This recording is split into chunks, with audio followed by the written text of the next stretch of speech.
മഴയിൽ അലിഞ്ഞ പ്രണയം. രചന അനി ബിജു ഫിദ. അവതരണം ഷാഹുൽ മലയിൽ. Editing Faisal C Ennoonjeri. വല്ലാത്തൊരു വികാരത്തോടെ ദേവി അവൾക്കടുത്തേക്ക് അടുക്കും തോറും ഭയത്തോടെ അവൾ ഓരോ ചുവട് പിന്നോട്ട് വെച്ചു.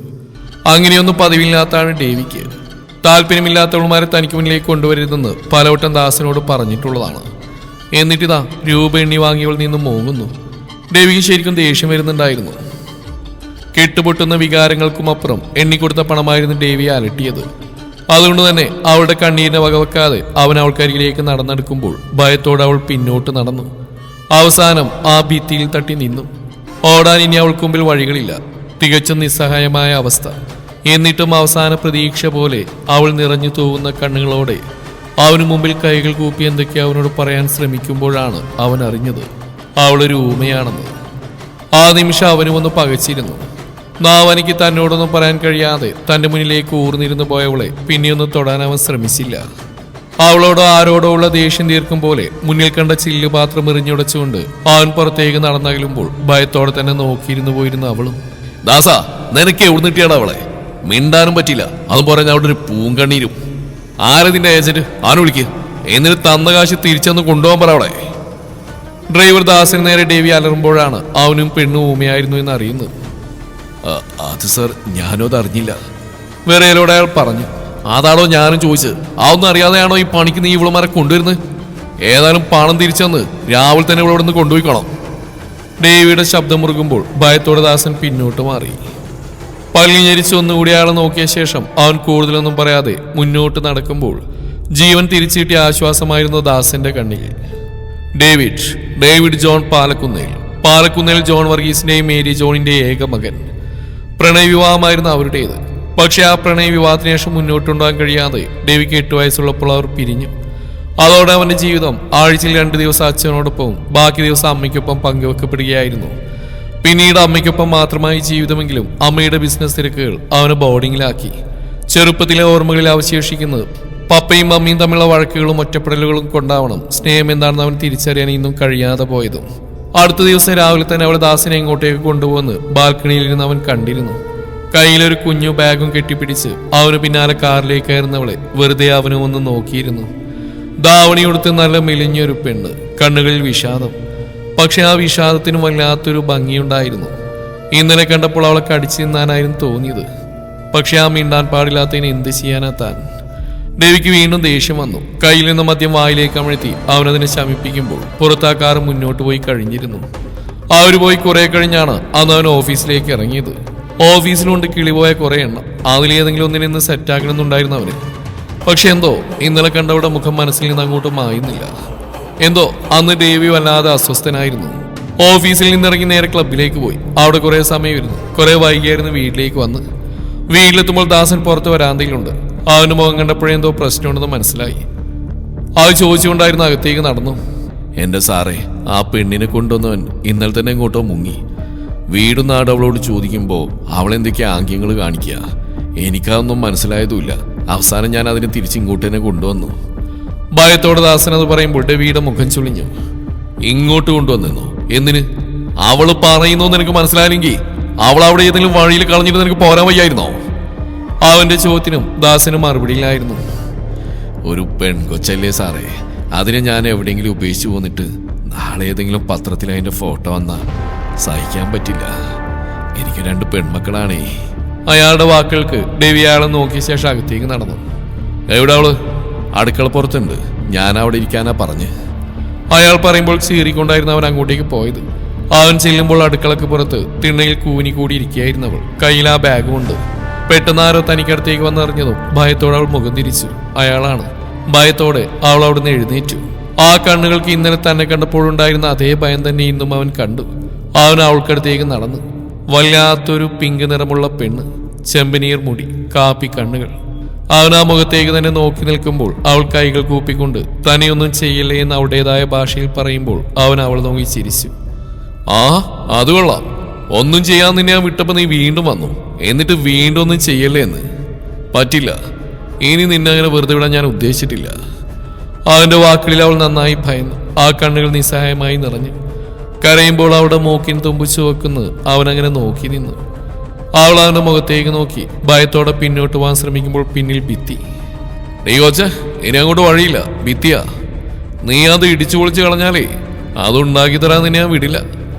അവന്റെ വാക്കുകൾക്ക് അവൾ പേടിയോടെ അവന്റെ മുഖത്തേക്ക് നോക്കി. ഇനി അവളെ പേടിപ്പിച്ചാൽ ചിലപ്പോൾ അവൾ മരിച്ചു പോയെന്ന് തോന്നിക്കൊണ്ടാണ് ഗൗരവം വിട്ട് അവനോട് സൗമ്യമായത്. ഞാൻ നിന്നെ ഒന്നും ചെയ്യിലടി വേണ്ടേ, എനിക്കല്ലെങ്കിൽ ഈ അംഗവൈകല്യമുള്ള നിങ്ങളോട് ഒന്നും തന്നെ ഇല്ല, അവള് നീ പേടിക്കണ്ട. അതും പറഞ്ഞ് അവൻ അവളെ ഒന്നുകൂടി നോക്കി തിരിഞ്ഞടക്കുമ്പോഴും അവൾ എന്ത് ചെയ്യണമെന്ന് അറിയാതെ അവിടെ തന്നെ നിന്നു പോയിരുന്നു. അവനകത്തേക്ക് പോയിട്ടും അവൾ അവിടെ തന്നെ നിന്നു. റൂമിൽ പോയി അവനൊന്ന് ഫ്രഷായി വരുമ്പോഴേക്കും ദാസനാണ് അവൾ വിളിച്ച് ഹാളിൽ എത്തിച്ച്. അവൻ താഴേക്ക് ഇറങ്ങി വരുമ്പോൾ അവൾ ഭയത്തോടെ അവനെ നോക്കി. നീ ഇവിടെ ഇരിക്ക്. മുന്നിലെ സോഫ ചൂണ്ടി അവൻ പറയുമ്പോഴും അവൾ ഇരിക്കാൻ മടി കാണിച്ചു. ഞാൻ പറയുന്ന സമയത്ത് കേട്ടില്ലെങ്കിൽ ഞാൻ ചിലപ്പോൾ എന്തെങ്കിലും ചെയ്തു പോകും, അത് വേണമെങ്കിൽ അവിടെ ഇരിക്ക്. അവനും തറപ്പിച്ചു പോയി പറഞ്ഞു. പേടിച്ചിട്ടായിരുന്നു അവൾ അവന് മുമ്പിലെ സോഫയിലിരുന്ന്. ഇരിക്കുമ്പോൾ സ്പ്രിങ് പോലെ കുതിക്കുന്ന കസേര. അവൾ അങ്ങനെ ഒന്നിൽ ആദ്യമായിട്ടാണ് ഇരിക്കുന്നതെന്ന് അവളുടെ ഭാവം കണ്ടപ്പോൾ അവന് മനസ്സിലായി. അല്ല, നിന്റെ പേരെന്താ? അവന്റെ ചോദ്യത്തിന് ആദ്യം അവൾ അവന്റെ കണ്ണിലേക്ക് നോക്കി. ശേഷം വിറയാർന്ന കൈവിരൽ കൊണ്ട് വെച്ച് കാട്ടി.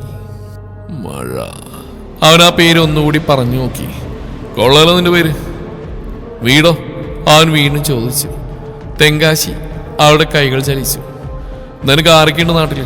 എന്തിനാ നീ പണിക്കിറങ്ങി? അവന്റെ ചോദ്യത്തിന് അവളുടെ കണ്ണുകൾ നിറഞ്ഞ് അവൻ ശ്രദ്ധിച്ചിരുന്നു. അവൾക്ക് പറയാൻ കുറേ ഉണ്ടായിരുന്നു. അവൾക്ക് അവളുടെ അച്ഛനെയും അമ്മയും അറിയില്ല. വളർത്തിയത് ഒരു തങ്കമ്മയുടെ ഒപ്പമാണ്. +2 വരെ സ്കൂളിൽ പോയിട്ടുണ്ട്. സ്കൂൾ വിട്ടു വന്നാൽ അവർക്കൊപ്പം കച്ചവടത്തിന് കൂടും. സംസാരിക്കാൻ കഴിയാത്ത കുട്ടി കൂടെയുണ്ടെങ്കിൽ കച്ചവടം കൂടുമെന്നാണ് അവർ പറയാറുള്ളത്. അവർക്ക് തന്നോട് സ്നേഹക്കുറവൊന്നും ഇല്ലായിരുന്നു. ഈ ഇടയ്ക്ക് സെൽവൻ എന്നൊരാൾ വന്ന് തങ്കമ്മയോട് പറഞ്ഞു കേരളത്തിൽ ഒരുപാട് ജോലികളുണ്ടെന്ന്. അയാൾ ഒരുപാട് പെൺകുട്ടികൾ ഇതുപോലെ കേരളത്തിൽ കൊണ്ടുവന്ന് ജോലി വാങ്ങിക്കൊടുത്തിട്ടുണ്ടെന്ന് പറഞ്ഞപ്പോൾ തങ്കമ്മയാണ് തന്നെ അയാൾക്കൊപ്പം പറഞ്ഞയച്ചത്. അയാൾക്കൊപ്പമാണ് താനിവിടെ വന്ന്. ഈ വീട്ടിലാണ് ജോലി എന്ന് പറഞ്ഞാണ് ഇന്നലെ അയാൾ തന്നെ ഇവിടെ ആക്കിയത്. പക്ഷെ പിന്നെ അയാൾ എവിടെയെങ്കിലും കണ്ടില്ലെന്ന് അവൾ കൂട്ടിച്ചേർത്തു.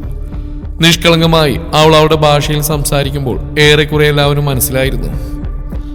കൂടുതലൊന്നുമില്ല. ഒന്നുകിൽ ഈ പറയുന്ന സെൽവൻ അവളെ അവിടെ തങ്കമ്മയും പറ്റിച്ചു, അല്ലെങ്കിൽ അവർ രണ്ടുപേരും ചേർന്ന് ഇവളെ ചതിച്ചു. അവനവളെ നോക്കിയിരുന്നു. അതൊക്കെ പോട്ടെ, നീ എന്ത് ധൈര്യത്തിന്റെ പുറത്താ വീണ്ടും എന്റെ കൂട്ടിലേക്ക് കയറി വന്ന്? ഞാനിന്നലെ നിന്നെ പീഡിപ്പിക്കാൻ നോക്കിയവനല്ലേ? ഞാൻ ഇനിയും നിന്നെ കയറി പിടിക്കില്ലെന്ന് എന്താ ഉറപ്പ്? അവന്റെ ആ ചോദ്യത്തിന് അവൾ അടുത്തുനിന്ന ദാസനെ നോക്കി. അത് ആ സാറ് പറഞ്ഞു എന്നവൾ കൈവിരൽ കാണിച്ചു. ഈ സാറ് ആരെയും അങ്ങോട്ട് കയറി ഉപദ്രവിക്കില്ലെന്ന്. കണ്ണു നിറച്ച് അവൾ അത് പറയുമ്പോൾ അവൻ ദാസനൊന്ന് ഇരുത്തി നോക്കി. ദാസൻ വിളറിയൊന്ന് ചിരിച്ച് വേഗം പുറത്തേക്ക് നടക്കുമ്പോൾ ഡേവിഡ് അവളിലേക്ക് നോട്ടം മാറ്റി.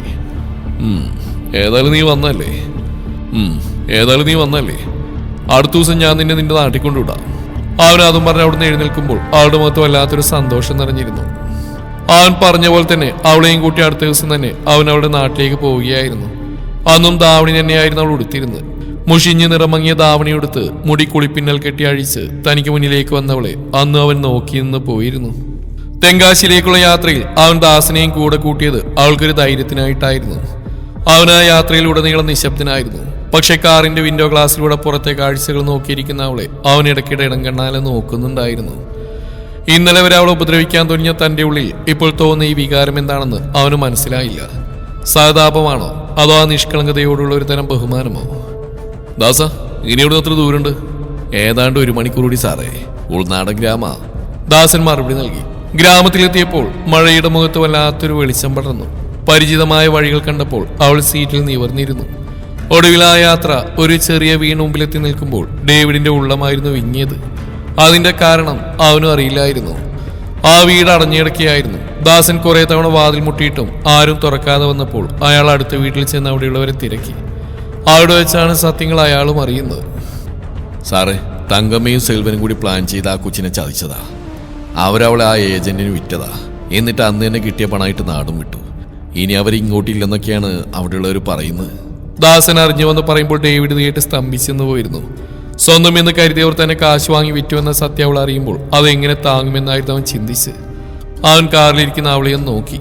ഒന്നും അറിയാതെ തനിക്ക് വേണ്ടപ്പെട്ടവർ വരുമെന്ന വിശ്വാസത്തോടെ അവൾ തന്നെ നോക്കുന്നു. പാവം തോന്നി അവൻ അവളോട്. അവൻ പതുക്കെ അവൾക്കടുത്തേക്ക് നടന്നു. അവളുടെ കണ്ണുകളിൽ ചോദ്യചിഹ്നമായിരുന്നു ഡേവി കണ്ടത്. ഡേവിഡ് ദാസനോട് അവൾക്ക് കാര്യങ്ങൾ വിശദീകരിച്ചു കൊടുക്കാൻ പറഞ്ഞു. സത്യമറിഞ്ഞ നിമിഷം മഴ തകർന്നു പോയി. അവൾ ആ നിലത്തേക്ക് ഇരുന്ന് വിങ്ങിപ്പൊട്ടുമ്പോൾ എങ്ങനെ അവളെ ആശ്വസിപ്പിക്കണമെന്നറിയാതെ അവനും നിന്നു. അനാഥയായ തനിക്ക് താങ്ങായിരുന്നവർ തന്നെ ചതിച്ചു എന്നത് അവൾക്ക് വിശ്വസിക്കാനായില്ല. ആ കരച്ചിൽ ഡേവിഡിന്റെ ഉള്ളിലും വിങ്ങലുണ്ടാക്കി. പെട്ടെന്ന് അവൾ കണ്ണുറച്ച് എഴുന്നേറ്റു. വിറക്കുന്ന കൈകൾ കൊണ്ട് എന്തൊക്കെയോ ആംഗ്യങ്ങൾ കാണിച്ചു. ഡേവിഡിനത് മനസ്സിലാവാതെ വന്നപ്പോൾ അവൾ ദാസനോട് പറഞ്ഞു. അയാൾക്കും അത് ആദ്യം മനസ്സിലായില്ല. പിന്നീടാണ് അവൾ ആരുടെയോ പേരാണ് ആ പറയുന്നതെന്ന് മനസ്സിലായത്. സ്വാമി അണ്ണൻ. അവൾ കൈകൾ കൊണ്ട് ആ പേര് വരച്ചു കാട്ടി. ദാസൻ അത് ഡേവിഡിന് തർജ്ജമ ചെയ്തു കൊടുത്തു. തങ്കമ്മയുടെ അകന്ന ബന്ധുവായ ചിന്നസ്വാമി. തങ്കമ്മ കഴിഞ്ഞാൽ മഴയ്ക്ക് വേണ്ടപ്പെട്ടവൻ. അവളേക്കാൾ പ്രായത്തിൽ കുറച്ച് മൂത്തതാണവൻ. പക്ഷേ ചെറുപ്പത്തിൽ അവളുമായി നല്ല കൂട്ടായിരുന്നു. തന്നെ അവനടുത്താക്കുമോ എന്നായിരുന്നു അവൾ ചോദിച്ചത്. വളർത്തമ്മ ചതിച്ചിട്ട് പോയി, ഇനി കളിക്കൂട്ടുകാരന് ഇത് ആവർത്തിക്കോ? ഡേവിഡായിരുന്നു ചോദിച്ചത്. ഇല്ല, അവൻ പാവാ, അവൾ പറഞ്ഞു. ഈ പറയുന്ന ചിന്നസ്വാമി എവിടെയുണ്ട്? അവൻ അവളോട് ചോദിച്ചു. വീട് അവൾ കാണിച്ചു കൊടുത്തു. അത്യാവശ്യം വലിയൊരു വീടാണ് അവൻ്റേത്. പക്ഷെ അവിടെ ആരും ഇല്ലായിരുന്നു. ഇവനിത് എവിടെ പോയി? ഡേവി ചോദിച്ചു. അറിയില്ലെന്ന് അവൾ നിസ്സഹായതയോടെ തലയാട്ടി. എവിടെയാണെന്നറിയില്ല, പക്ഷെ അവൻ ഈ നാട്ടിലെവിടെയെങ്കിലും കാണുമെന്ന് അവൾ വിശ്വസിച്ചു. തന്നെ ഇത്രയും ദൂരം കൊണ്ടുവന്ന ഡേവിഡിനോട് അവസാനമായി അവൾ ഒന്നുകൂടെ കൈകൂപ്പി. തന്നെ ആ സ്വാമി അണ്ണന്റെ അടുത്ത് എത്തിക്കുമോ എന്ന് ആംഗ്യത്തിൽ ചോദിച്ചു. ഡേവിഡിന് ഉള്ളിലെവിടെയോ ഒരു നീറ്റൽ തോന്നി. താൻ പണം കൊടുത്ത് വാങ്ങിയവളാണ് അവൾ. എന്നിട്ട് അവൾ മറ്റൊരാളെ കുറിച്ച് പറയുന്ന കേട്ടപ്പോൾ അവന് ദേഷ്യം തോന്നി. പക്ഷെ അത് പുറത്ത് കാണിച്ചില്ല അവൻ. ദാസ, അയാളൊന്ന് അന്വേഷിക്കുക. ആ സ്വാമിയോട് കിട്ടും നോക്കിയിട്ട് ഇവൾ അവനെ ഏൽപ്പിച്ചിട്ട് നമുക്ക് പോവാം. അമൃഷത്തോട് അവൻ പറയുമ്പോൾ അവൾ അവനെ നോക്കിയിരുന്നു. ദാസൻ നാട്ടിൽ പലരോടും സ്വാമിയെ കുറിച്ച് ചോദിച്ചു. അവനോട് പറയത്തക്ക ആരിൽ നിന്ന് മഴ പറഞ്ഞിരുന്നു. പക്ഷെ അവന് സ്വന്തമായി 4-5 ലോറി ഉണ്ടെന്ന് അവൾ പറഞ്ഞിരുന്നു. ലോറിയിൽ ഓട്ടം പോയാൽ പോയ വഴി, വന്നാൽ വന്ന വഴി എന്നാണ് അവന്റെ രീതിയെന്നും അവൾ പറഞ്ഞു. ഇന്നലെ രാത്രി എവിടേക്കോ ലോറിയിൽ പോയി എന്നാണ് തോന്നുന്നതെന്ന് ഗ്രാമത്തിൽ ചിലർ പറഞ്ഞപ്പോൾ ഇനി അവൻ എന്ന് തിരിച്ചു വരുമെന്ന് അവർക്കാർക്കും അറിയില്ലായിരുന്നു. മഴ വീണ്ടും തനിച്ചായി. ഒരു മരത്തണലിൽ ശൂന്യതയിലേക്ക് നോക്കിയിരിക്കുന്ന അവളെ ഡേവിഡ് നോക്കി നിന്നു. അവളുടേതായ ആരുമില്ലാത്ത ഈ നാട്ടിൽ അവളെ ഉപേക്ഷിച്ചു പോകാൻ ഡേവിഡിന്റെ മനസ്സനുവദിച്ചില്ല. മഴ വാ, നമുക്ക് പോവാം, ഡേവിഡ് ഗൗരവത്തിൽ പറഞ്ഞു. അവൾ ചോദ്യപാത്രത്തിൽ അവനെ നോക്കി. ഇവിടെ ആരുമില്ല നിനക്ക്? അവന്റെ കാര്യം നമുക്ക് നോക്കാം. ഇപ്പൊ നീ എന്റെ കൂടാ. അവനെ കുറിച്ച് എന്തെങ്കിലും വിവരം കിട്ടിയാ ഉടനെ നിന്നെ ഞാൻ അവന്റെ കയ്യിലേൽപ്പിക്കാം. ഡേവിഡിന്റെ ശബ്ദത്തിൽ ആദ്യമായിട്ടൊരു അധികാരം കലർന്ന കരുതലുണ്ടായിരുന്നു. അവൾ സാവധാനം എഴുന്നേറ്റ് ഡേവിഡിന്റെ പിന്നാലെ നടന്നു. തിരികെ കാറിലേക്ക് കയറുമ്പോൾ ആ പഴയ വീടിനെ അവൾ അവസാനമായി നോക്കി. കാറ് വീണ്ടും കേരളത്തിലേക്ക് നീങ്ങുമ്പോൾ മഴ അറിയാതെ കാറിലിരുന്ന് ഉറങ്ങിപ്പോയിരുന്നു. ഇടയ്ക്ക് അവൻ അവളെ ശ്രദ്ധിച്ചു. തന്റെ ജീവിതത്തിലേക്ക് വിരുന്നു വന്ന ഈ മഴ ഇനി തോരില്ലേ എന്ന് വെറുതെ ആഗ്രഹിച്ചു അവൻ. യാത്രയിൽ എപ്പോഴോടുന്ന മുതൽ അവൾ തെങ്കാശിയിൽ ആ പഴയ വീടിനെയും തന്നെ ചതിച്ച് കടന്നളഞ്ഞ തങ്കമ്മയെയും കുറിച്ച് ഓർത്ത് വിങ്ങിയായിരുന്നു. ഇടയ്ക്കിടെ അവൾ കണ്ണുകൾ തുറക്കുന്നത് ഡ്രൈവിംഗ് സീറ്റിൽ നിന്ന് കണ്ണാടിയിലൂടെ ഡേവി കാണുന്നുണ്ടായിരുന്നു. രാത്രി വൈകിയാണ് അവർ പാലക്കുന്നിൽ തറവാട്ടിൽ തിരിച്ചെത്തിയത്. കാറ് മുറ്റത്ത് വന്നിരുന്നു. ദാസൻ വേഗിറങ്ങി വാതിൽ തുറന്നു. മഴ കാറിൽ നിന്നിറങ്ങി ആ വലിയ വീടിന് മുമ്പിൽ തരിച്ചു നിന്നു. ഇന്നലെ ഭയത്തോടെ മാത്രം കണ്ട ഈ വീടിന്ന് അവൾക്ക് മുമ്പിൽ മറ്റൊരു രൂപത്തിലാണ് നിൽക്കുന്നത്.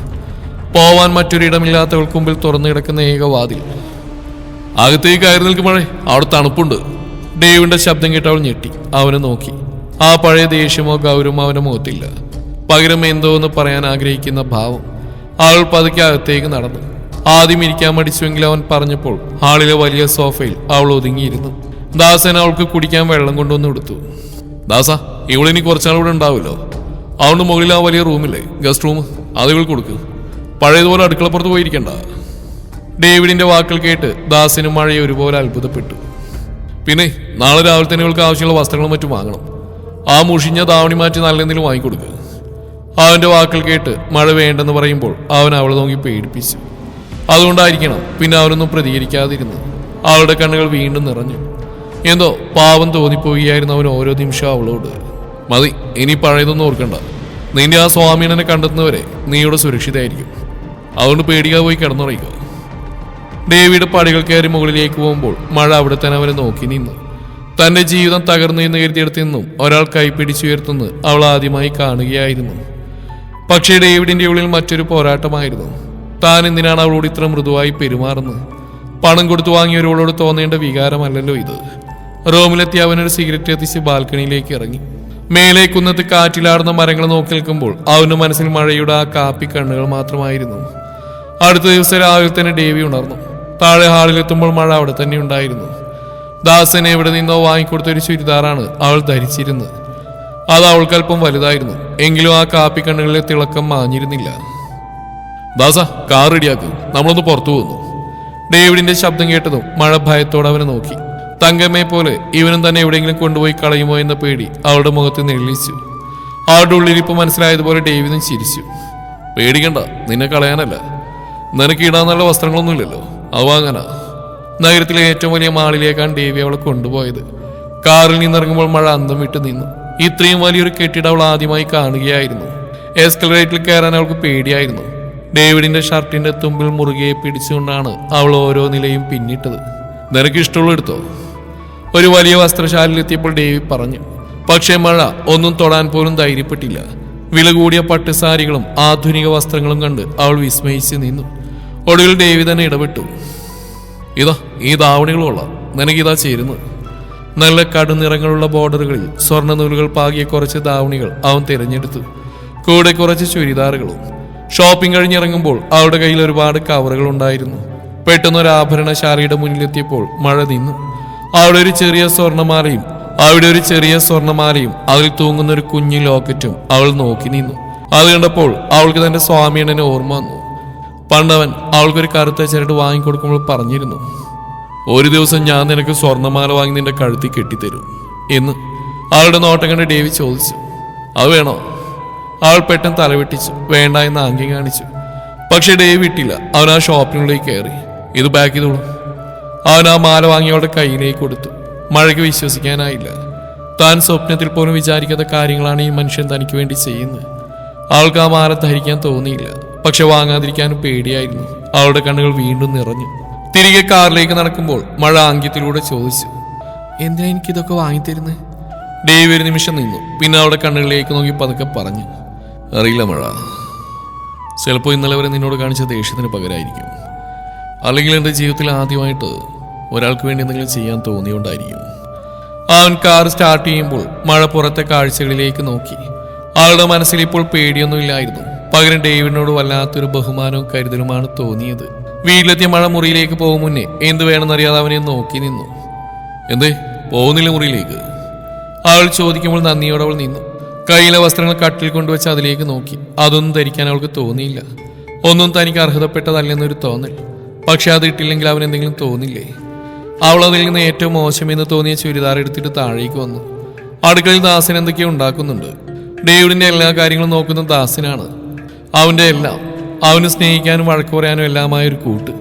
അവന്റെ ദുശീലങ്ങളെ പലപ്പോഴും ദാസൻ വിലക്കിയിട്ടുള്ളതാണ്. പക്ഷെ അതുമാത്രം മാറ്റിയെടുക്കാൻ ദാസന് കഴിഞ്ഞില്ല. ഒരുപക്ഷെ അവൻ വളർന്ന സാഹചര്യങ്ങൾ ഒറ്റപ്പെടലായിരിക്കണം അവനിങ്ങനെയാക്കിയെന്ന് അയാൾ ചിന്തിച്ചു. മഴ പതിയെ അടുക്കളയിലേക്ക് നടന്നു. പാചകത്തിനിടയിൽ ദാസൻ അവളെ നോക്കി. ആഹാ, കൊള്ളാലോ ചുരിദാറ്, അയാൾ പറഞ്ഞു. അവൾ മനസ്സിറഞ്ഞു ചിരിച്ചു.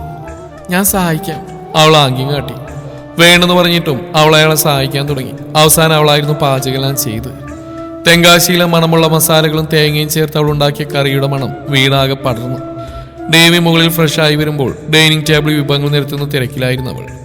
അവളുടെ മുഖത്തെ സന്തോഷം കണ്ടപ്പോൾ ഡേവിഡിന്റെ ഉള്ളിൽ ഒരു കുളിർമ തോന്നി. അവൻ കഴിക്കാനായിരുന്നപ്പോഴാണ് ദാസൻ പറഞ്ഞിരുന്നത് എല്ലാ മഴയുടെ തെങ്കാശി സ്പെഷ്യലാണെന്ന്. അവൻ ഓരോന്നും രുചിച്ചു നോക്കി. ദാസനാണ് അവന് വിളമ്പിക്കൊടുത്ത്.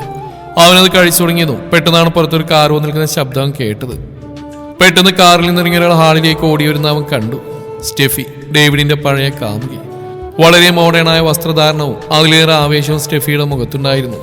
മാസങ്ങൾക്ക് ശേഷം ഡേവിഡിനെ കാണുന്നതിന്റെ എല്ലാ പ്രണയപരവേശവും അവളിൽ പ്രകടമായിരുന്നു. Davy, I missed you so much.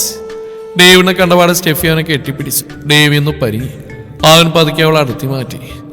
Steffi, നീ ഇപ്പൊ എങ്ങനെ ഇവിടെ? എനിക്കിനെ കാണാതെ പറ്റിയില്ല ഡേവി. പഴയതൊക്കെ ഞാൻ മറക്കാം. നമുക്ക് വീണ്ടും പഴയതുപോലെ ആവണം. അതിനായി എല്ലാം മറന്ന് ഞാൻ നിന്റെ അടുത്തേക്ക് വന്നിരിക്കുകയല്ലേ? ആൾ അവന്റെ കൈകളിൽ മുറുകെ പിടിച്ചുകൊണ്ട് പറഞ്ഞു. അപ്പോഴാണ് അടുക്കളയിൽ നിന്ന് കയ്യിലൊരു പാത്രവുമായി മഴ ഹാളിലേക്ക് വന്നത്. സ്റ്റെഫിയെയും ഡേവിഡിനെയും ആ അവസ്ഥയിൽ കണ്ടതും അവൾ തറഞ്ഞു നിന്ന് പോയി. അവളുടെ കയ്യിൽ നിന്ന പാത്രം ചെറുതായി വിറച്ചു. സ്റ്റെഫി മഴയെ അടിമുടിയെ നോക്കി. ഡേവി, ഇതാരാ? നിന്റെ വീട്ടിലെ പുതിയ വേലക്കാരിയാണോ? ഇവിടെ എന്തിനാ ഇങ്ങനെ നോക്കി നിൽക്കുന്നത്? സ്റ്റെഫിയുടെ ചോദ്യം കേട്ട് മഴയുടെ കണ്ണുകൾ താഴ്ന്നു. അവൾ പതുക്കെ തലകുനിച്ച് നിൽക്കുമ്പോൾ ഡേവിഡിന് വല്ലാത്തൊരു അസ്വസ്ഥത തോന്നി. അവള് വേലക്കാരിയൊന്നല്ല സ്റ്റെഫി, ഇവൾ എൻ്റെ കൂടെ ഇവിടെയുള്ള. ഡേവി ഗൗരവത്തിൽ പറഞ്ഞു. കൂടെയുള്ളതെന്നോ? അതെന്താ അങ്ങനെ ഒരു മറുപടി? സ്റ്റെഫി മുഖം ചൊളിച്ച് ചോദിച്ചു. അത് ഞാൻ പറയാം. അവൻ അത്രമാത്രം പറഞ്ഞ് കഴിക്കൽ നിർത്തി എഴുന്നേൽക്കുമ്പോൾ സ്റ്റെഫി അവനോടൊപ്പം ഉണ്ടായിരുന്നു. മഴ ഒരു നിമിഷം കൂടി അവരെ നോക്കിയ ശേഷം വേഗം അടുക്കളയിലേക്ക് ഓടി മറഞ്ഞു. ഡേവിഡ് തന്നെ മുറിയിലേക്ക് പോയപ്പോൾ സ്റ്റെഫിയും കൂടെ കൂടിയത് മഴ ശ്രദ്ധിച്ചു.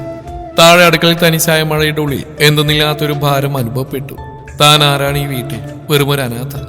ഒരു രാത്രിയുടെ നേരം പോക്കിനായി പണം കൊടുത്ത് ഇങ്ങോട്ട് കൊണ്ടുവന്നവൾ. ആ തിരിച്ചറിവളുടെ കണ്ണുകളെ വീണ്ടും ഈറനണിയിച്ചു. അടുക്കളയിൽ ബാക്കി പണികൾ തീർക്കുമ്പോഴും മുകളിൽ നിന്ന് സ്റ്റെഫിയുടെ പൊട്ടിച്ചിരികൾ കേട്ടിരുന്നു. ഡേവിഡിന്റെ ശബ്ദം കേൾക്കുന്നുണ്ടോ എന്നവൾ പലപ്പോഴും ശ്രദ്ധിച്ചു. ഇല്ല. ആ സമയം ദാസൻ അങ്ങോട്ടേക്ക് വന്നിരുന്നു. അയാൾ അവളെ ആശ്വസിപ്പിക്കാനെന്നവണ്ണം അടുത്തു വന്നിരുന്നു. മഴ നീ അത് കാര്യാക്കണ്ട. സാറിന്റെ പഴയൊരു സുഹൃത്താ അവള് വന്നാ പിന്നെ എങ്ങനെയാ ചിരിയും ബഹളവും. അധികം വൈകാതെ അവള് പോയിക്കോളും. ദാസന്റെ വാക്കുകൾക്ക് മറുപടിയായി അവളൊന്ന് മന്ദസിക്കാൻ ശ്രമിച്ചെങ്കിലും അത് പരാജയപ്പെട്ടു. അവൾ വേഗം തന്റെ ജോലികൾ അവസാനിപ്പിച്ച് മുറിയിലേക്ക് പോയി വാതിലടച്ചു. മുകളിലെ മുറിയിൽ സ്റ്റെഫി ഡേവിഡിന്റെ തോളിൽ കൈവച്ച് സോഫയിലിരുന്നു. ഡേവി, നീ എന്തിനാ ഇങ്ങനെ ഒരു പെണ്ണിനെ വീട്ടിൽ നിർത്തിയിരിക്കുന്നത്? സംസാരശേഷി പോലില്ലാത്തൊരു ഗ്രാമീണ പെണ്ണ്. അവള് നിനക്ക് ചേരുന്നല്ല. സ്റ്റെഫി തമാശ പോലെ പറഞ്ഞു. നിനക്ക് ചേരുന്ന ഞാനല്ലേടാ. നിന്റെ സ്റ്റാമിനയ്ക്ക് ഒപ്പം നിൽക്കാൻ എനിക്കല്ലാതെ ആർക്ക് പറ്റും ഡേവി? കമോൺ. അവൾ അവനായി കൈകൾ വിരിച്ചു പിടിച്ചു. ഡേവിക്ക് അവളുടെ പ്രവൃത്തികൾ അപ്പോൾ ഉൾക്കൊള്ളാൻ കഴിഞ്ഞില്ല. തന്നെ കെട്ടിപ്പുണരാൻ തുടങ്ങിയ അവളുടെ കൈകളവൻ പതുക്കെ മാറ്റി. സ്റ്റെഫി, നീ എന്തിനാണ് വന്നത് എനിക്കറിയാം. പക്ഷെ എനിക്കെന്തോ ഇപ്പോ ഒരു മൂഡില്ല. നീ പോയിട്ട് പിന്നെ വാ. അവനവളെ ഒഴിവാക്കാൻ ശ്രമിക്കുമ്പോൾ അവൾക്ക് ദേഷ്യം വന്നു. അതെന്താ ഇപ്പൊ അങ്ങനെ? നിന്നെ എനിക്കറിയാം. ഞാൻ ഉള്ളപ്പോഴും നീ മറ്റു പലരെയും ചൂട് തേടി പോയിട്ടുണ്ട്. പക്ഷെ അപ്പോഴേക്കും നിനക്ക് ഞാൻ സ്പെഷ്യലായിരുന്നു. ഞാൻ നിനക്കൊരു ആവേശമായിരുന്നു. അതുകൊണ്ടാണ് നമ്മൾ അവസാനം കണ്ടപ്പോൾ നീ മറ്റവൾക്ക് ഉമ്മടുക്കുന്ന കണ്ടപ്പോൾ ഞാൻ പിണങ്ങിപ്പോയതും. നീ എന്നെ തിരിച്ചു വിളിക്കുന്ന ഞാൻ കരുതി. അതുണ്ടായില്ല. എങ്കിലും എന്നെ കാണുമ്പോൾ നിന്റെ കൺട്രോൾ പോകുന്ന എനിക്ക് ഉറപ്പുണ്ടായിരുന്നു. പക്ഷേ ഇപ്പൊ കഥ മാറി. എന്താ മോനെ, അവളുടെ ചൂട് അത്രക്കങ്ങ് പിടിച്ചോ നിനക്ക്? തമാശക്കൊപ്പം വല്ലാത്തൊരു ഭാഗത്തിൽ അവൾ ചോദിക്കുമ്പോൾ ഡേവിക്ക് ദേഷ്യം വന്നു. Steffi, stop. നീ അതിര് വിടുന്നു. നീ കരുതുമ്പോൾ ഒരു പെണ്ണല്ല അവള്, ഒരു പാവം കൊച്ചാ. അവൾക്ക് പോകാൻ ഇടമില്ലാത്തോണ്ടാ ഇവിടെ നിൽക്കുന്ന പോലും. അവന്റെ വാക്കുകൾ കേട്ട് സ്റ്റെഫി ഉറക്കെ ചിരിച്ചു. ഓ, അപ്പൊ നീ ഒരു വലിയ പുണ്യാടായി മാറിയല്ലേ? സ്റ്റെഫി പരിഹാസത്തോടെ ചോദിച്ചു. നീ എന്നെ ഒഴിവാക്കാൻ നോക്കിയാണെങ്കിൽ അത് നടക്കില്ല Davy. I know how to deal this. David മറുപടിയൊന്നും പറഞ്ഞില്ല. അവന്റെ മനസ്സ് താഴെ ആ പാവം പെൺകുട്ടിയുടെ അരികിലായിരുന്നു. സ്റ്റെഫിയുടെ സാമീപ്യം അവന് ശ്വാസം മുട്ടിച്ചു. അവളും പോയില്ല എന്ന്. അവനോടൊപ്പം ആ മുറിയിൽ തന്നെ കൂടി. താഴെ മഴയെ കാണിക്കാൻ അയഞ്ഞ വസ്ത്രങ്ങൾ ധരിച്ച് പലതവണ താഴേക്ക് വന്ന് എന്തൊക്കെയോ നടന്നുവെന്ന് അവളെ കാണിച്ചിട്ട് പോയി. രാത്രി 2 മണിയായി കാണും. മഴയ്ക്ക് ഉറക്കം വന്നില്ല. ദാഹം തോന്നിയോണ്ട് അവൾ പതുക്കെ വാതിൽ തുറന്ന് താഴേക്ക് ഇറങ്ങി. ഹാളിൽ ലൈറ്റുകൾ അണഞ്ഞിരുന്നു. അടുക്കളയിലേക്ക് നടക്കുമ്പോൾ സ്റ്റെപ്സിനരികിൽ ഒരാൾ നിൽക്കുന്ന കണ്ട് അവൾ ഞെട്ടി നിന്നു. അത് ഡേവിഡായിരുന്നു. കയ്യിലൊരു ഗ്ലാസ് മദ്യവുമായി അവനോട് ഇരുട്ടിലിരിക്കുകയായിരുന്നു. മഴയെ കണ്ട് അവൻ എഴുന്നേറ്റു. മഴ, നീ എന്താ ഉറങ്ങിയില്ലേ? അവൾ ദാഹിക്കുന്നു എന്ന് ആംഗ്യം കാണിച്ചു. ഡേവിഡ് അവളുടെ അടുത്തേക്ക് നടന്നു വന്നു. അവന്റെ കണ്ണുകളിൽ വല്ലാത്തൊരു വിഷാദം ഉണ്ടായിരുന്നു. നിനക്ക് സ്റ്റെഫിയെ കണ്ടപ്പോൾ പേടി തോന്നിയോ? അവൻ പതുക്കെ ചോദിച്ചു. അവളിൽ നിന്ന് തലയാട്ടി. പക്ഷെ കള്ളം പറയാൻ അവളുടെ കണ്ണുകൾക്ക് കഴിഞ്ഞില്ല. ഡേവിഡ് അവളുടെ മുഖത്തേക്ക് നോക്കി നിന്നു. പെട്ടെന്നാണ് സ്റ്റെഫി മുകളിൽ നിന്ന് ലൈറ്റ് ഇട്ടത്. ഓ, ഞാനിവിടെ ഉള്ളതുകൊണ്ട് പ്രണയലീലകൾ ഇവിടെ വെച്ചാണ് നടത്തുന്നത്. സ്റ്റെഫിയുടെ ശബ്ദത്തിൽ പുച്ഛമായിരുന്നു. അവൾ വേഗം താഴേക്ക് വന്ന് മഴയുടെ കയ്യിൽ പിടിച്ച് വലിച്ചു. നീ ഒരുത്തി കാരണ എന്റെ ഡേവിനിൽ നിന്ന് അകന്ന്. തന്ന കാശിന്റെ ജോലി നീ ചെയ്തില്ലേ? ഇനി പോയിക്കൂടി വീട് വിട്ട്. മഴ ഭയത്തോടെ ഡേവിഡിനെ നോക്കി. ഡേവിഡിന്റെ ക്ഷമ നശിച്ചു. സ്റ്റെഫി, നിർത്താൻ! അവൻ അലറി. സ്റ്റെഫി അരിശത്തിൽ അവനെ നോക്കി. നീയാ ഇപ്പൊ ഈ വീട്ടിൽ നിന്ന് ഇറങ്ങിപ്പോവേണ്ടത്. ഇവള് ഇവിടെ നിൽക്കും, എന്റെ സംരക്ഷണയിൽ. ഡേവിഡിന്റെ ദേഷ്യം കണ്ട് സ്റ്റെഫി ഭയന്നു. ഡേവി, ഞാൻ നിന്റെയാ. ഇവൾ പോലെ ഒറ്റ രാത്രിക്ക്. അവൾ പറഞ്ഞതിനു മുന്നേ ഡേവിയുടെ കൈ അവളുടെ കവളിൽ പതിഞ്ഞു. പോയിക്കോണം ഇപ്പൊ ഇടുന്നു. ഇനി നിന്നാൽ പിന്നെ അടികൾ കിട്ടുമെന്ന് ഭയന്ന് സ്റ്റെഫി മുകളിലേക്ക് ഓടി. ശേഷം ഫോൺ എടുത്ത് താഴേക്ക് വരുമ്പോൾ മഴയെ ഒന്നുകൂടി നോക്കി അവൾ. ശേഷം ചാടിത്തുള്ളി പോകുമ്പോൾ അവളുടെ മനസ്സിൽ വല്ലാത്തൊരു പക മഴയോടുണ്ടായിരുന്നു. സ്റ്റെഫി ആക്രോശത്തോടെ പടിയിറങ്ങി തന്റെ കാറിൽ കയറി പാഞ്ഞു പോയപ്പോൾ ആ വലിയ വീട് വീണ്ടും നിശബ്ദമായി. പക്ഷെ ആ നിശബ്ദതയിൽ ഡേവിഡിന്റെ കിതപ്പും മഴയുടെ വിറയിലും മുഴച്ചു നിന്നു. തന്റെ മുമ്പിൽ തകർന്നു നിൽക്കുന്ന ആ പെൺകുട്ടിയെ നോക്കിയപ്പോൾ ഡേവിഡിന് പശ്ചാത്താപം തോന്നി. മഴേ, അവൻ പതുക്കെ വിളിച്ചു. അവൾ തലയുയർത്തി അവനെ നോക്കി. ആ കാപ്പിക്കണ്ണുകൾ നിറഞ്ഞൊഴുകുന്നുണ്ടായിരുന്നു. താൻ കാരണം ഇവിടെ ഒരു വലിയ വഴക്കുണ്ടായല്ലോ എന്ന സങ്കടമായിരുന്നു അവൾക്ക്. ഡേവിഡ് അവളുടെ അടുത്തേക്ക് വന്ന് അവളുടെ തോളിൽ കൈവച്ചു. സാറില്ല, നീയൊന്നും പേടിക്കണ്ട. അവൾ ഇനി ഇങ്ങോട്ട് വരില്ല. നീ പോയി കിടന്നുറങ്ങ്. മഴയ്ക്ക് അവനോട് എന്ത് പറയണമെന്ന് അറിയില്ലായിരുന്നു. ഒരു നിമിഷം അവനെ നോക്കിയ ശേഷം വേഗം തന്നെ മുറിയിലേക്ക് ഓടി അവൾ. ആ രാത്രി ഡേവിഡിന് ഉറക്കം വന്നില്ല. സ്റ്റെഫി പോയെങ്കിലും അവൾ പറഞ്ഞ വാക്കുകൾ അവന്റെ കാതിൽ മുഴങ്ങിക്കൊണ്ടിരുന്നു. അവൾ വെറുതെ ഇരിക്കില്ലെന്ന് അവന് ഉറപ്പായിരുന്നു. അടുത്ത ദിവസം ഉച്ചയോടെയാണ് അത് സംഭവിച്ചത്. ഡേവിഡ് ഓഫീസിലായിരുന്ന സമയത്ത് ദാസൻ വിറച്ചുകൊണ്ട് അവനെ വിളിച്ചു. സർ, വേഗം വീട്ടിലേക്ക് വരണം. ഇവിടെ പോലീസുകാർ വന്നിട്ടുണ്ട്. ഡേവിഡ് അന്ന് വിട്ടുപോയി. പോലീസോ? എന്തിന്? അതറിയില്ല സർ. മഴ അവർ കൊണ്ടുപോകാൻ നോക്കുക. അവളെ നമ്മളിവിടെ പാർപ്പിച്ച് അനാശാസം നടത്തുന്നു. ഡേവിഡ് മനസ്സിലായി ഇത് സ്റ്റെഫിയുടെ കളിയാണെന്ന്. അവൻ കാർ പറപ്പിച്ച് വീട്ടിലെത്തി. വീണ്ടുമ്പിൽ പോലീസ് വാൻ നിൽക്കുന്നു. മഴ ദാസന്റെ പിന്നിൽ ഒളിഞ്ഞെന്ന് കരയുകയാണ്. എന്താ ഇവിടെ? ഡേവിഡ് കാറിൽ നിന്നിറങ്ങി അലറി. എസ് അവനെ നോക്കി. മിസ്റ്റർ ഡേവിഡ്, നിങ്ങളുടെ വീട്ടിൽ സംസാരശേഷിയില്ലാത്ത ഒരു പെൺകുട്ടിയെ കൊണ്ടുവന്ന അനാശാസ പ്രവർത്തനങ്ങൾക്കായി പാർപ്പിച്ചിട്ടുണ്ടെന്ന് ഞങ്ങൾക്ക് വിവരം ലഭിച്ചിട്ടുണ്ട്. SI പറയുമ്പോൾ ഡേവി അതിനെ നിഷേധിച്ചു. അതൊക്കെ വെറും നുണയാണ് ഓഫീസർ. അവളെ അവിടെ നാട്ടിലെത്തിക്കാൻ ശ്രമിക്കുകയാണ് ഞാൻ. അതൊക്കെ കോടതിയിൽ പറഞ്ഞാൽ മതി. ഇപ്പോൾ അവളെ മഹിളാബന്ധത്തിലേക്ക് മാറ്റാനാ ഞങ്ങൾ കിട്ടിയിരിക്കുന്ന നിർദ്ദേശം. മഴ അത് കേട്ട് ഞെട്ടിയിരുന്നു. ദയനീയമായി അവൾ അവനെ നോക്കി. തന്നെ വിട്ടുകൊടുക്കരുതേ എന്ന് അവൾ പറയാതെ അവനോട് പറയുന്നുണ്ടായിരുന്നു. ഡേവിഡിന്റെ ഹൃദയം നുറുങ്ങി. അവൻ പോലീസുകാരെ തടയാൻ നോക്കിയെങ്കിലും നിയമം അവർക്കൊപ്പമായിരുന്നു. നിസ്സഹായനായി നിൽക്കുന്ന ഡേവിഡിനെ നോക്കി മഴ പോലീസ് വാനിലേക്ക് കയറി. ഈ സംഭവം വളരെ പെട്ടെന്നായിരുന്നു നാട്ടിൽ പാട്ടായത്. വിവരാന്ന് തന്നെ അവന്റെ മമ്മി മേരി ജോൺ അറിഞ്ഞു. അന്ന് അവന്റെ അച്ഛനും അമ്മയും പിരിയുമ്പോൾ അവന് 8 വയസ്സ്.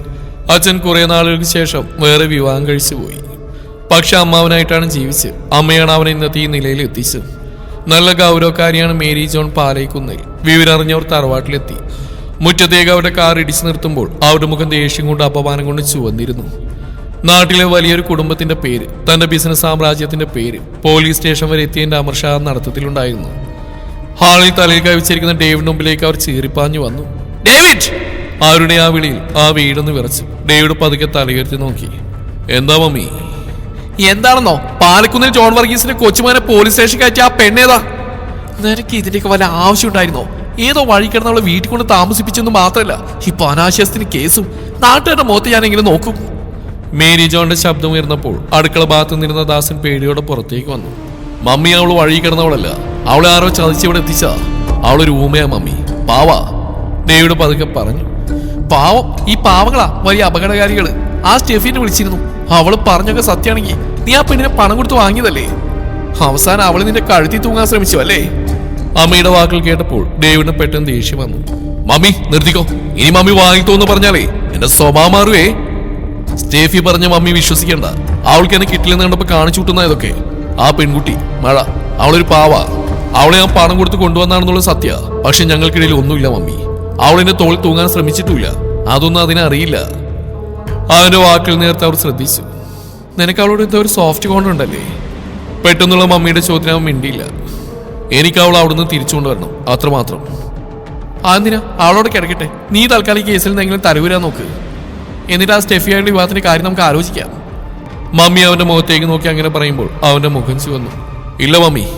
ഡേവിഡ് മമ്മിയെ തറപ്പിച്ച് നോക്കി. ഇല്ല മമ്മി, അവളെ ഞാൻ അങ്ങനെ അവിടെ കിടത്തില്ല. പിന്നെ നീ എന്ത് ചെയ്യുന്നാ പറയുന്നത്? മേരി ജോൺ അത്ഭുതത്തോടെ ചോദിച്ചു. എന്ത് വില കൊടുത്ത് അവളെ ഞാൻ പുറത്തിറക്കും. സ്റ്റെഫിക്ക് ഞാൻ കൊടുക്കാവുന്നതിൽ വെച്ച് ഏറ്റവും വലിയ മറുപടി അതാ.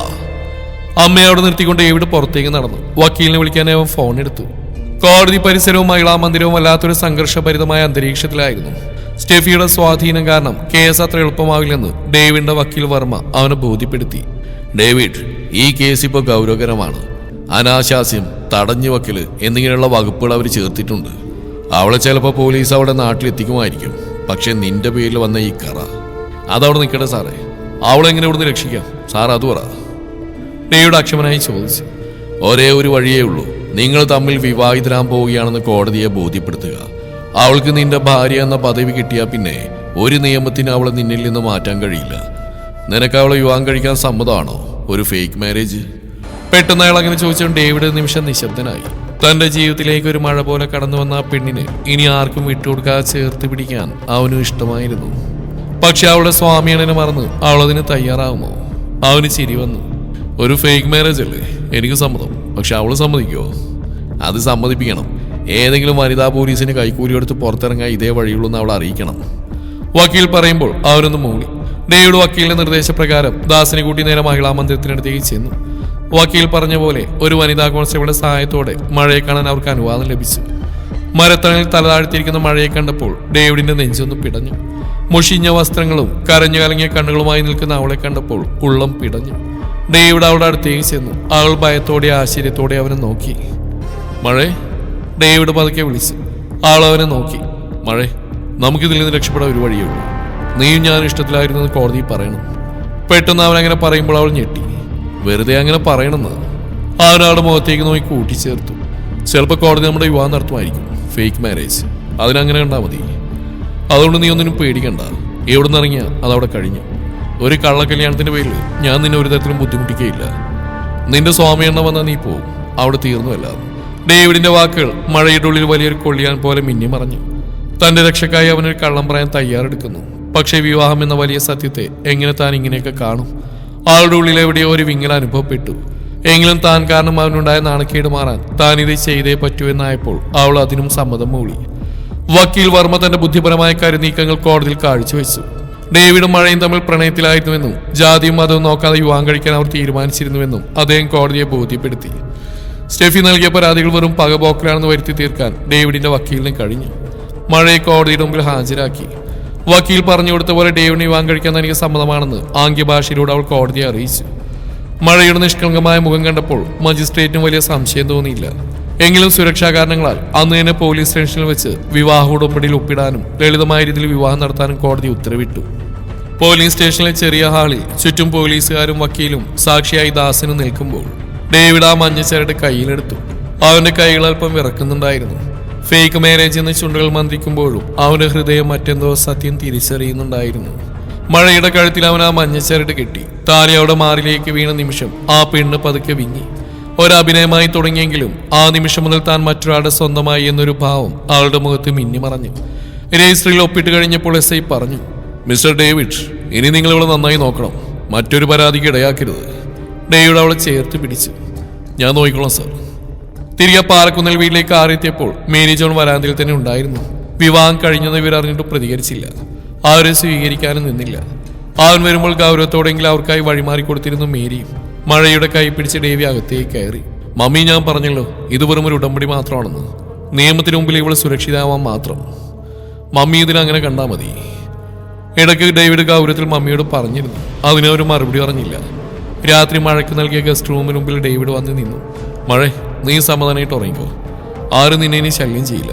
ഞാൻ പറഞ്ഞ ഓർമ്മയുണ്ടല്ലോ, ഇതൊരു ഫേക്ക് മാരേജ് ആണ്. നിന്റെ സ്വാമിനെ കണ്ടെത്തിയ ഞാൻ നിന്നെ അവനെ ഏൽപ്പിക്കും. അന്ന് നമ്മൾ ഈ ഉടമ്പടി റദ്ദാക്കും. എനിക്ക് നിന്റെ മേൽ പിന്നെ ഒരു അവകാശം ഉണ്ടാവില്ല. അവൻ തിരിഞ്ഞു കിടന്നു. പക്ഷെ മഴയ്ക്ക് മാത്രം അങ്ങനെ ചിന്തിക്കാൻ കഴിഞ്ഞില്ല. ഒരു മിന്നൽ പോലെ വന്ന പ്രണയമോ സഹതാപമോ എന്തോ ഒന്ന് അവളുടെ മനസ്സിൽ ഡേവിഡിനോടുള്ള ആരാധനയായി മാറുകയായിരുന്നു. സ്വാമിയനെ തന്റെ പഴയകാലമാണെങ്കിൽ ഡേവിഡ് തന്റെ ജീവനാണെന്ന് അവൾക്ക് തോന്നി തുടങ്ങി. അതേസമയം നഗരത്തിലെ ഒരു ഹോട്ടൽ മുറിയിൽ സ്റ്റെഫി തകർന്നിരിക്കുകയായിരുന്നു. അവളുടെ പ്ലാനുകളെല്ലാം തകിടം മറിഞ്ഞു. ഡേവിഡിനെ കൊടുക്കാൻ നോക്കിയപ്പോൾ അവൻ ആ പെണ്ണിനെ വിവാഹം കഴിച്ച് തന്റെ കയ്യിൽ നിന്ന് എന്നേക്കുമായി പോയിരിക്കുന്നു. നീ അത്ര പെട്ടെന്ന് ജയിക്കില്ല ഡേവിഡ്. സ്റ്റെഫി പല്ലുകടിച്ചു. അവൾ തന്റെ ഫോൺ എടുത്ത് ആരോടോ പറഞ്ഞു. ആ ചിന്നസ്വാമിയെ കണ്ടുപിടിക്കണം. അവനായി നമ്മുടെ കയ്യിൽ ആയുധം. അവൻ വന്ന ഡേവിഡിന്റെ ഈ വിവാഹ നാടകം അവസാനിക്കും. ആ കള്ളക്കല്യാണം കഴിഞ്ഞ ദിവസങ്ങൾ കടന്നുപോയി. പുറമേ എല്ലാവരോടും ഇതൊരു അഡ്ജസ്റ്റ്മെന്റ് മാത്രമാണെന്ന് ഡേവിഡ് പറഞ്ഞിരുന്നെങ്കിലും അവന്റെ ഉള്ളിൽ ഒരുപാട് മാറ്റങ്ങൾ പ്രകടമായിരുന്നു. രാത്രികളിൽ ബാൽക്കണിയിൽ നിന്ന് മദ്യപിക്കുന്ന ശീലമുണ്ടായിരുന്ന ഡേവിഡിനെ ഇപ്പോൾ അവിടെ കാണാറില്ല. അവൻ റൂമിൽ നിന്ന് ഫയലുകൾ നോക്കുമ്പോൾ മഴ പലപ്പോഴും ഒരു ഗ്ലാസ് ചായ അവന് കൊണ്ടുകൊടുക്കും. അത് അവൾക്ക് അവനോടുള്ള നന്ദിയായിരുന്നു. ചായ ഗ്ലാസ് മേശപ്പുറത്ത് വെച്ച് അവൾ തിരിഞ്ഞടക്കുമ്പോൾ ഡേവിഡ് അവൾക്കൊരു നന്ദി പറയും. അവൾ മനോഹരമായ ഒരു പുഞ്ചിരി നൽകി ആംഗ്യത്തിൽ ചോദിക്കും, ഭക്ഷണം കഴിക്കാൻ വരുന്നില്ലേ എന്ന്. ദാ വരുന്നു. അവൻ ഫയലുകൾ മടക്കി വെച്ച് താഴേക്ക് നടക്കും. അന്നൊരു വൈകുന്നേരം നല്ല കാറ്റും മഴയും പെയ്യുകയായിരുന്നു. ഡേവിഡ് ഓഫീസിൽ നിന്ന് വന്നപ്പോൾ കണ്ടത് മുറ്റത്ത് മഴ നനഞ്ഞു നിൽക്കുന്ന മഴയാണ്. അവൾ കൈകൾ വിരിച്ചു പിടിച്ച് ആകാശത്തേക്ക് നോക്കി ചിരിക്കുകയായിരുന്നു. അവളുടെ ചിരിയിൽ തെങ്കാശിയിലെ ആ പഴയ നിഷ്കളങ്കതയുണ്ട്. അറിയാതെ ഡേവിഡ് കാറിൽ നിന്ന് അവൾ നോക്കിപ്പോയി. അവളുടെ ചുരിദാറ് മഴയിൽ നനഞ്ഞ് ശരീരത്തോട് ഒട്ടി നിൽക്കുന്നു. പെട്ടെന്ന് മഴ അവനെ കണ്ടു. അവൾ നാണത്തോടുകൂടി വരാന്തയിലേക്ക് കയറി. അവൻ വേഗം കാറിൽ നിന്നിറങ്ങി വരാന്തയിലേക്ക് ഓടി. തണുത്തി വിറയ്ക്കുന്ന അവളെ കണ്ടപ്പോൾ ഡേവിഡിന് എന്തോ തോന്നി. അവനടുത്ത് കസേരയിൽ കിടന്ന ടവലെടുത്ത് അവളുടെ തല തുടക്കാൻ കൊടുത്തു. നിനക്ക് വട്ടാണോ മഴ? നിനക്ക് പനി പിടിച്ച് എനിക്ക് ആരുവിനെ മുറി ചായ കൊണ്ടുവരും? അവൻ കള്ളഗൗരവത്തിൽ ചോദിക്കുമ്പോൾ അവൾ ചിരിച്ചു. അങ്ങനെയൊന്നും എനിക്ക് പനി വരില്ലെന്ന് അവൾ ആംഗ്യം കാട്ടി. അവൻ അവളെ തന്നെ നോക്കി നിന്നു. ആ കണ്ണുകളിൽ അവളോട് വല്ലാത്തൊരു സ്നേഹമുണ്ടായിരുന്നു. അവൾ അവന്റെ കണ്ണുകളിലേക്ക് നോക്കി. അവന്റെ കൈകൾ അറിയാതെ അവളുടെ തലയിലൂടെ തലോടുമ്പോൾ വല്ലാത്തൊരു സുരക്ഷിതത്വം അവൾക്ക് തോന്നി. ഡേവിഡ് പതുക്കെ അവളെ തന്റെ അടുത്തേക്ക് വലിച്ചു. അവളൊന്ന് ഞെട്ടി. അവരുടെ ശ്വാസങ്ങൾ തമ്മിൽ ഇടയുന്ന ദൂരത്തിൽ അവൻ നിന്നു.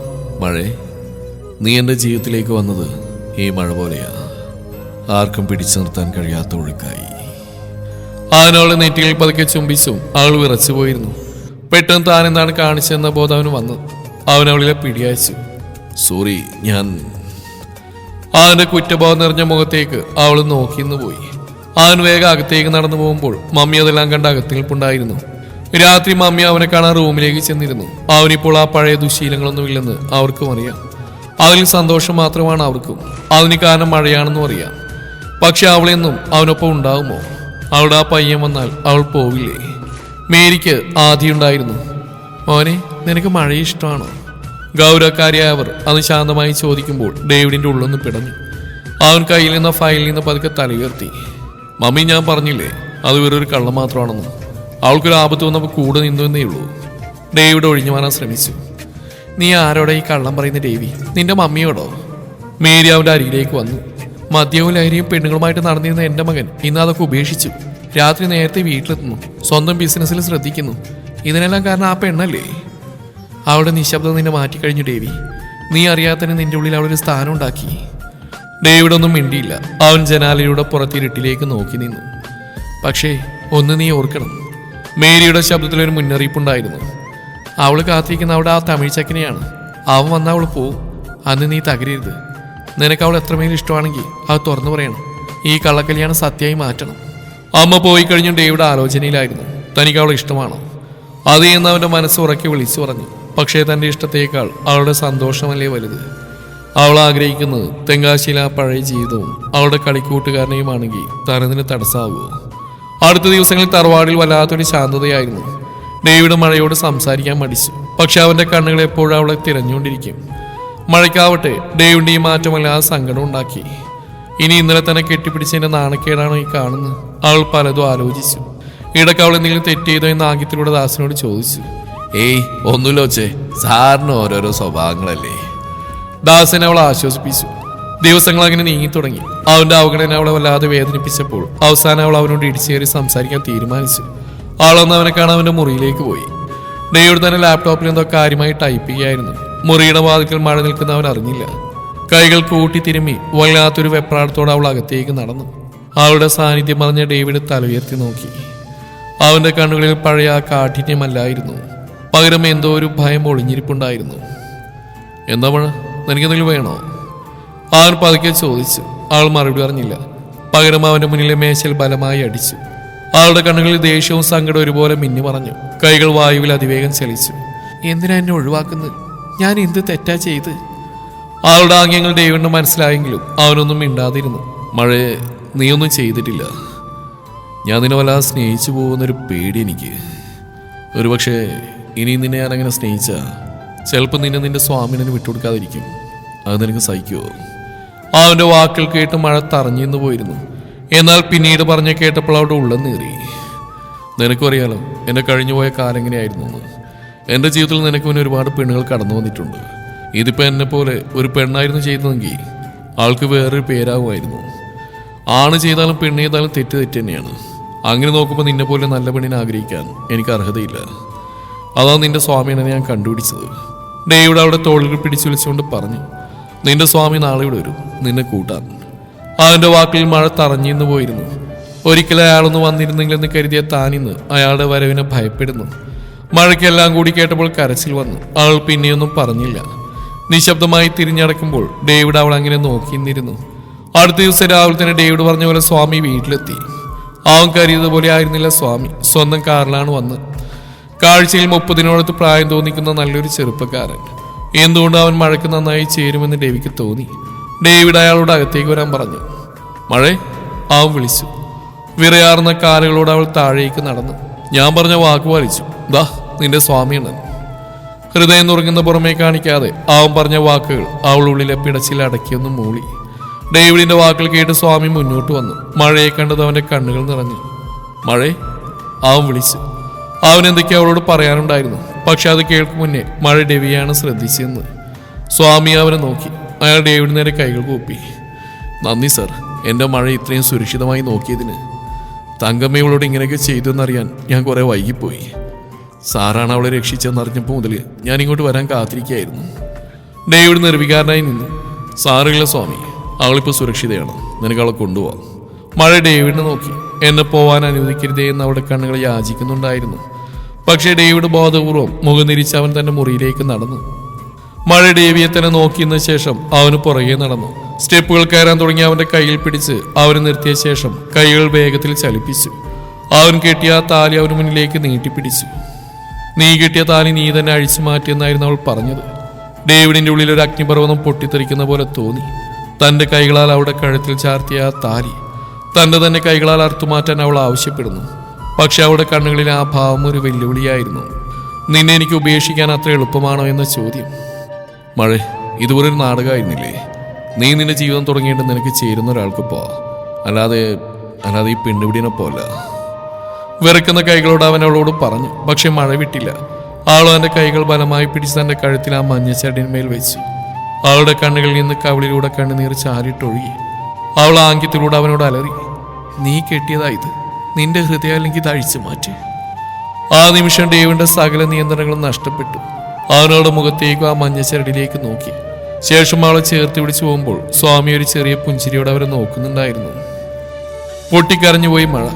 എനിക്ക് കഴിയില്ല മഴേ, എനിക്ക് കഴിയില്ല നിന്നെ വിട്ടുകൊടുക്കാൻ. അവൾക്കരികിൽ അതെല്ലാം കണ്ടും കേട്ടുന്ന സ്വാമിയുടെ മുഖത്ത് ആ നിമിഷം വല്ലാത്തൊരു ആശ്വാസമാണ് നിറഞ്ഞ്. അവൻ പതുക്കെ അവർക്കടുത്തേക്ക് നടന്നു അവരുടെ അരികിലെത്തി. ഡേവിഡിന്റെ തോളിൽ കൈവച്ചുകൊണ്ട് സ്വാമി പറഞ്ഞു, സർ, ഞാൻ വന്ന് മഴയെ കൂട്ടിക്കൊണ്ടുപോകാനായിരുന്നില്ല. ഇവൾ സുരക്ഷിതയാണെന്ന് ഉറപ്പുവരുത്താനായിരുന്നു. തെങ്കാശിയിൽ അവൾ എപ്പോഴും പറയായിരുന്നു മഴ പെയ്യുന്ന ഭൂമിയെ സ്നേഹിക്കാൻ വേണ്ടിയാണെന്ന്. സാറിൻ്റെ ജീവിതത്തിലെ ഈ മഴയ്ക്ക് സാറിനെ മാത്രമേ സ്നേഹിക്കാൻ കഴിയുന്നു അവളുടെ കണ്ണുകൾ പറയുന്നുണ്ട്. സ്വാമി മഴയെ നോക്കി മന്ദസിച്ചു. മഴേ, നിന്റെ സ്വാമിയാണ് എപ്പോഴും നിന്റെ കൂടെ ഉണ്ടാവും, ഒരു കൂട്ടുകാരനായി, സഹോദരനായി. സ്വാമി പടിയിറങ്ങി പോകുമ്പോൾ ഡേവിഡ് മഴയുടെ മുഖം തന്റെ കൈപ്പിടിയിൽ ഒതുക്കി. ആ കാപ്പിക്കണ്ണുകളിലെ തിളക്കം ഇപ്പോൾ പേടിയുടേതല്ലായിരുന്നു, മറിച്ച് അവകാശത്തിൻ്റെതായിരുന്നു. മേരി ജോൺ ദൂരെ നിന്ന് അത് കണ്ട് കണ്ണു തുടച്ചു. നാളുകൾ കടന്നുപോയി. അതിനിടയിൽ സ്റ്റെഫി പലതവണ പലതും പറഞ്ഞ് ഡേവിഡിന്റെ അടുത്തേക്ക് തിരിച്ചു വന്നിരുന്നു. മേരിയാണ് ആ തവണയ്ക്ക് അവളെ ഓടിച്ചു വിട്ടത്. മഴയുടെ സംസാരശേഷി തിരിച്ചു കിട്ടുമോ എന്നറിയാൻ ഡേവി അവളെ ഹോസ്പിറ്റലിൽ കാണിച്ചിരുന്നു. പക്ഷെ അതിന് സാധ്യത കുറച്ചേ ഉള്ളൂ എന്നാണ് ഡോക്ടേഴ്സ് പറഞ്ഞു. ഇപ്പോൾ അവൾ തുടർന്ന് പഠിക്കുന്നുണ്ട്. ഡേവിഡാണ് അവളെ കോളേജിൽ ചേർത്തു. പഠിക്കാൻ അവൾക്ക് ഇഷ്ടമായിരുന്നു. അന്നൊരു മഴയുള്ള ദിവസമായിരുന്നു. കുടയുണ്ടായിട്ടും പാതിയും നനഞ്ഞാണ് അവൾ കോളേജിൽ നിന്ന് വീട്ടിലെത്തിയത്. അവൾ വരുമ്പോൾ അവന്റെ കാർ മുറ്റത്തുണ്ടായിരുന്നു. ആവേശത്തോടെ അവൾ മുകളിലേക്ക് ഓടി. ആർത്ത് പെയ്യുന്ന മഴയെ നോക്കി ബാൽക്കണിയിൽ നിൽക്കുകയായിരുന്നു ഡേവിഡ്. കുറച്ച് നാളുകൾക്ക് മുമ്പ് ഇവിടുന്ന് കയ്യിലൊരു മദ്യ ഗ്ലാസുമായി ശൂന്യതയിലേക്ക് നോക്കിയിരുന്ന ആ പഴയ ഡേവിഡിനെ അവനിപ്പോൾ ഓർക്കാൻ പോലും ആവുന്നില്ല. പെട്ടെന്ന് പിന്നിൽ നിന്ന് രണ്ട് കൈകൾ അവന്റെ കണ്ണുകൾ പൊത്തി.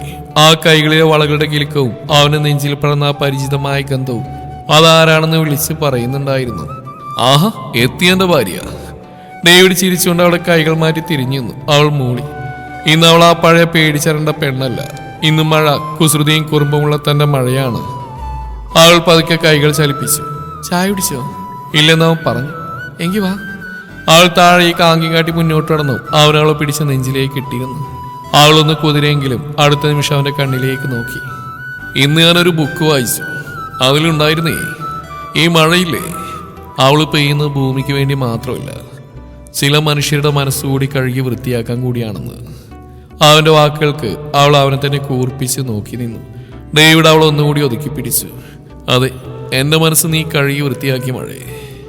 ഇപ്പൊ അവിടെ നീ മാത്രമേ ഉള്ളൂ. അവൻ അവളുടെ കഴുത്തിൽ ആ കുഞ്ഞുമാറിൽ തൂങ്ങുന്ന സ്വർണ്ണ ലോക്കറ്റിൽ വിരലോടിച്ചു. അന്ന് ഷോപ്പിങ്ങിന് പോയപ്പോൾ അവൻ വാങ്ങിക്കൊടുത്ത അതേ മാല. പെട്ടെന്ന് മഴ കുസൃതിയോട് അവന്റെ ഷർട്ടിന്റെ ബട്ടൺസിൽ വിരലോടിച്ചുകൊണ്ട് ആംഗ്യം കാണിച്ചു. ഇന്ന് രാത്രി നമ്മൾ പുറത്തു പോകുന്നുണ്ടോ? എനിക്കൊരു ഐസ്ക്രീം ആയി തരുമോ? വേണോ? അവൻ ചോദിച്ചു. അവൾ മൂളി.